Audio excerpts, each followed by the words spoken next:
देश में आई स्वास्थ्य मुसीबत ने लोगों की कमर तोड़कर रख दी है। जहां एक तरफ महंगाई आसमान छू रही है तो वहीं दुगनी रफ्तार से बेरोजगारी भी बढ़ती जा रही है। आलम यह है कि पिछले 6 महीनों में लाखों नहीं बल्कि करोड़ों लोगों की नौकरियां जा चुकी है। जी हां, भारतीय अर्थव्यवस्था निगरानी केंद्र ने ऐसी रिपोर्ट जारी कर दी है जिसने देश की स्थिति को बयां कर दिया है और बता दिया है कि युवा आज दर दर भटकने को मजबूर है।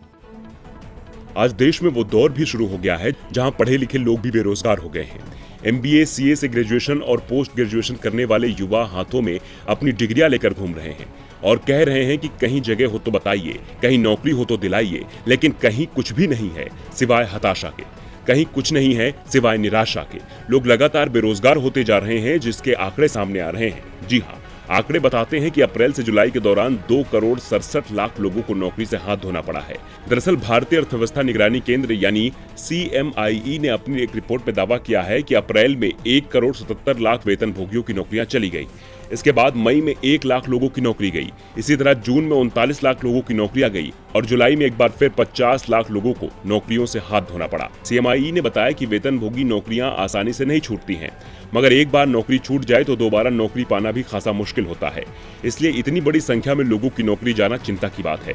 वैसे ही देश में नौकरियां कम हैं, बावजूद इसके लोगों को निकाला जा रहा है। आंकड़े बताते हैं कि साल 2019 से 20 में ही वैतनिक नौकरियां अपने औसत से करीब 1,90,00,000 से कम थी। पिछले वित्त वर्ष में ये संख्या अपने स्तर से 22% कम थी। भारतीय अर्थव्यवस्था निगरानी केंद्र की रिपोर्ट में व्यापारियों के हाल को भी बताया गया है। रिपोर्ट में कहा गया है कि छोटे व्यापारी, फेरी वालों और दिहाड़ी मजदूरों को अप्रैल में बहुत नुकसान हुआ है। ये आंकड़े युवाओं के स्याह भविष्य को बता रहे हैं। इसे देखकर भी अगर सरकार नहीं जागी तो देश की स्थिति बद से बदतर हो जाएगी, क्योंकि रोजगार नहीं तो अर्थव्यवस्था को रफ्तार नहीं।